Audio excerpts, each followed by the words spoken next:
बहुत ही funny video को जी, last तक बताओ। देखना, बहुत भाई मजा यार आएगा। इसे स्टार्ट करता हूँ ना जब मैं, तो इंजन में से बहुत ही गंदी आवाज आती है, इसे सही करो यार।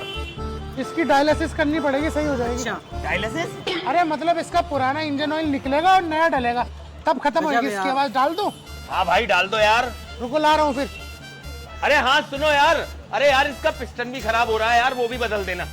बदलवा लो, नया पिस्टन 7,000। तुम हो तो मैकेनिक, लेकिन बातें तुम्हारी बिल्कुल डॉक्टर वाली हैं। Dialysis, transplant. ये बराबर में क्लिनिक देख रहे हो, ये भी मेरा ही है। ऑटोमोबाइल की क्लास में बैठ के MBBS की पूरी किताबें पढ़ी है मैंने, दोनों काम जानता हूँ। वह यार क्या बात है यार, तुम भी फिल्म हो पूरी है। फिल्म से याद आया, एक YouTube चैनल भी खोल रखा है मैंने।